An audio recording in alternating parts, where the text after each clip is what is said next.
आप देख रहे हैं एफएम एक्सप्रेस न्यूज, मैं आपके साथ मोइनुद्दीन। बीजेपी को वोट ना दे कहने वालों को मतदाता ने लात मारकर उन्हें सूचित जवाब दिया है।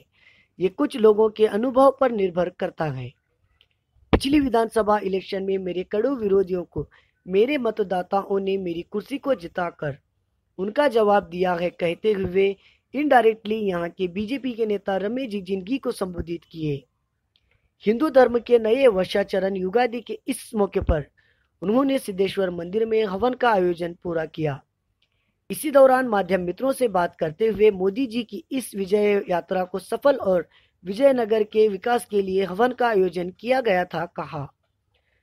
और मोदी जी गुणगान करते हुए ये देश विश्व के बलिष्ठ राष्ट्रों में से एक देश अभी माना जा रहा है। इसका पूरा श्रेय सिर्फ और सिर्फ मोदी जी को जाता है। अगले 15 सालों तक मोदी जी को हमारे प्रधानमंत्री बनेंगे कहा। इसी दौरान राहुल गांधी जी को एक नायक के गुण न रहने वाला एक नायक बताया। इनके हाथों में कांग्रेस अपनी अवनति की कगार पर पहुंच चुकी है कहा। उत्तर प्रदेश में हारने के डर से वो केरला में अपनी किस्मत आजमा रहे हैं। यहाँ पर भी हिंदू देवता बसते हैं। वो भूल रहे हैं केरला में नामांकन पत्र दाखिल के समय पाकिस्तान से जुड़े मुस्लिम लीग के लोगों ने इन्हें स्वागत किया है। ये सोचने की बात है। पुलवामा हमले पर बात करते हुए यहाँ के सीएम कुमारस्वामी जी को भी उन्होंने कहा यह पुलवामा हमला होगा। मुझे 2 साल पहले ये बात उन्होंने पता है कहा था। एक राज्य के सीएम को ऐसी बात शोभा नहीं देती कहते हुए इस मामले को वो अपनी चुनाव के प्रचार के लिए इस्तेमाल कर रहे हैं कहा।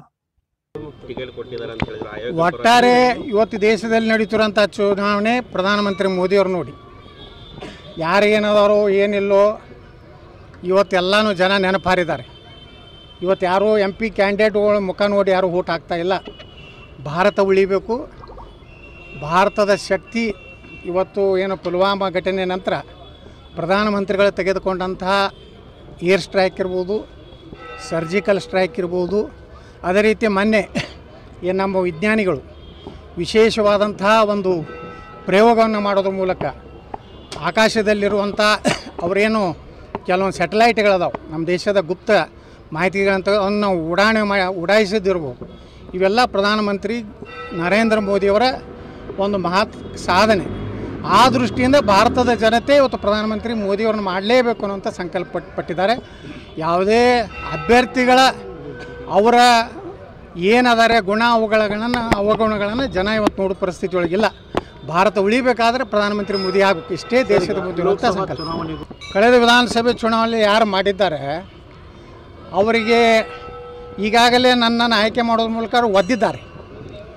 ಅವ್ರು ಒದ್ದಿದ್ದು ಪೆಟ್ಟು ಗೊತ್ತಾಗಿದೆ, ಎಷ್ಟು ಕೆಟ್ಟ ಒದ್ದಿದ್ದಾರಪ್ಪ ನಮಗತ್ತೇಳಿ। ಅದಕ್ಕೆ ಈಗ ಯಾರು BJP ವಿರುದ್ಧ ಮಾಡ್ತಾರಂದರೆ ಅವ್ರಿಗೂ ಒದಿತಾರತ್ತೆ ಅನ್ನೋ ಅವ್ರು ಸಲಹೆ ಕೊಟ್ಟಾರಲ್ಲ, ಅವ್ರು ಹಿಂದೆ ಯಾರ್ಯಾರು ಒದಸ್ಕೊಂಡಿದ್ದಾರೆ ಅವ್ರ ಅನುಭವ ಆಗಿ ಅದನ್ನು ನೋಡ್ರಿ। ಅದ್ವಾನಿಯವರು, ಅಟಲ್ ಬಿಹಾರಿ ವಾಜಪೇಯಿ ಅವರು ನಮ್ಮ ದೇಶದ ಅತ್ಯಂತ ಹಿರಿಯ ಮತ್ತು ಶ್ರೇಷ್ಠ ನಾಯಕರು। ಅವರ ಭಾವನೆಗಳು ಒಳ್ಳೆಯದಿದೆ। ಶ್ರೀ ಲಾಲ್ ಕೃಷ್ಣ ಅದ್ವಾನಿಯವರು ಹೇಳಿದ್ದೇನೆಂದರೆ ಅವ್ರು ಹೇಳಿದ್ರಲ್ಲಿ ವಿರೋಧ ಪಕ್ಷಗಳಿಗೊಂದು ಕಿವಿಮಾತಿದೆ, ನೀವು ದೇಶ ವಿರೋಧಿ ಹೇಳಿಕೆಗಳನ್ನು ಕೊಡುವುದು ಬೇಡ, ನೀವು ಸಹ ದೇಶದ ಪರವಾಗಿ ನಿಲ್ಲರಿ ಅನ್ನುವಂಥ ಸಂದೇಶ ಅದ್ವಾನಿಯವರು ಕೊಟ್ಟಿದ್ದಾರೆ। ಅದನ್ನು ನಾವು ತಪ್ಪು ಕಲ್ಪನೆ ಮಾಡ್ಕೊಂಡಿದ್ದೀವಿ। ಅದ್ವಾನಿಯವರು ಹೌದು ಕೆಲವೊಂದು ಹೇಳಿಕೆಗಳು ನಾವು ಇಡೀ ಕಾಂಗ್ರೆಸ್ನಲ್ಲಿರೋರು ಎಲ್ಲರೂ ದೇಶದ್ರೋಹಿಗಳು ತಿಳಿಯೋದಿಲ್ಲ। ಅನೇಕ ಒಳ್ಳೆಯವರು ಪ್ರಾಮಾಣಿಕರಲ್ಲಿದ್ದಾರೆ, ಪಾಪ ಅವ್ರಿಗೆ ಧ್ವನಿ ಇಲ್ಲ। ಜನತಾದಳದಲ್ಲಿದ್ದಾರೆ, ಸಮಾಜವಾದಿ ಪಾರ್ಟಿಯಲ್ಲಿದ್ದಾರೆ, ಕಮ್ಯುನಿಸ್ಟರಲ್ಲಿದ್ದಾರೆ। ಆ ದೇಶ ಪರವಾಗಿರುವಂಥ ಧ್ವನಿಗಳು ಇಲ್ಲೇ ಇವತ್ತು ರಾಹುಲ್ ಗಾಂಧಿ ಅಂಥ ಒಬ್ಬ ಅತ್ಯಂತ ಅಪ್ರಬುದ್ಧ ನೇತಾರನ ಕೈಯಾಗ ಸಿಕ್ಕು ಇಡೀ ಕಾಂಗ್ರೆಸ್ ಪಕ್ಷ ಇವತ್ತು ನಾಶದ ಪತನದಂತ ಹೋಗ್ತಾಯಿದೆ। ಕಾರಣ ಏನಂದರೆ ನಾಯಕತ್ವ। ಯಾವ ಪಕ್ಷದಲ್ಲಿ ನಾಯಕತ್ವ ವಿಫಲ ಆಗ್ತದೆ ಆ ಪಕ್ಷ ಇವತ್ತು ದೇಶ ವಿರೋಧಿ ಚಟುವಟಿಕೆ ನೋಡ್ತಾ ಇದ್ದಾರೆ। ನಿನ್ನೆ ಕೇರಳದಲ್ಲಿ ಅವ್ರ ನಾಮಪತ್ರದಲ್ಲಿ ಮುಸ್ಲಿಂ ಲೀಗು ಪಾಕಿಸ್ತಾನ ಪರವಾಗಿ ಇರುವಂತಹ ಒಂದು ಭಾವನೆ ಬರೋ ರೀತಿಯಲ್ಲಿ ಯಾಕೆ ಬಂದರವರು ಹಿಂದೂ ಬಾವುಳ್ಯ ಅಂತ ಉತ್ತರ ಪ್ರದೇಶದ ಅಮೇಥಿ ರಾಯಬರೇಲಿ ಬಿಟ್ಟು ಮುಸ್ಲಿಮರು ಕ್ರಿಶ್ಚಿಯನ್ರು ಇರುವಂಥ ಒಂದು ಪ್ರದೇಶಕ್ಕೆ ಬರೋದು ಉದ್ದೇಶನು ಅಂದರೆ ಹಿಂದೂಗಳ ಮೇಲೆ ವಿಶ್ವಾಸವಿಲ್ಲ ಅಥವಾ ಹಿಂದೂ ವಿರೋಧಿ ಅವ್ರ ನೀತಿಯಿಂದ ಅವ್ರಿಗೆ ಭಯ ಇದೆಯಾ? ತಾಕತ್ತಿದ್ರೆ ರಾಯಬರೇಲಿ ನಿಂದಿರಬೇಕಾಗಿತ್ತು, ಮತ್ತು ಅವರ ಶಕ್ತಿ ತೋರಿಸ್ಬೇಕಾದ್ರೆ ಅವ್ರು ಅಭಿವೃದ್ಧಿ ಮಾಡಿದರೆ ಆ ಮತಕ್ಷೇತ್ರಗಳೇ ಅಭಿವೃದ್ಧಿ ಆಗಿಲ್ಲ, ಅದಕ್ಕೆ ಪಲಾಯನ ಮಾಡಿ ಕೇರಳಕ್ಕೆ ಓಡಿ ಬಂದಿದ್ದಾರೆ। ಅದು ಅಲ್ಲಿ ಬಂದ್ರೂ ಸಹಿತ ಅಲ್ಲೂ ಒಬ್ಬ ಈಶ್ವರನೇ ಅದಾನೆ, ವಿಶ್ವನಾಥನೇ ಅದಾನೆ। ಕಾಶಿ ವಿಶ್ವನಾಥ ಇದ್ದರೆ ಇಲ್ಲಿ ಇಲ್ಲಿ ಯಾವುದು ಹಾಂ ಇಲ್ಲೂ ಸಹ ಇನ್ನೊಬ್ಬ ವಿಶ್ವನಾಥ ಅದಾನ. ಯಾವ ಕಾಲಕ್ಕೂ ನಮ್ಮ ದೇಶದ ಸಂಸ್ಕೃತಿಯನ್ನು ಹಾಳು ಮಾಡೋರಿಗೆ ಮುಂದಿನ ದಿನಗಳಲ್ಲಿ ಭವಿಷ್ಯ ಇಲ್ಲ.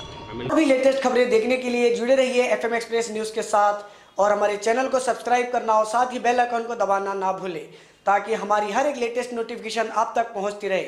FM एक्सप्रेस न्यूज़, आपकी आवाज़ हमारी पहुंच।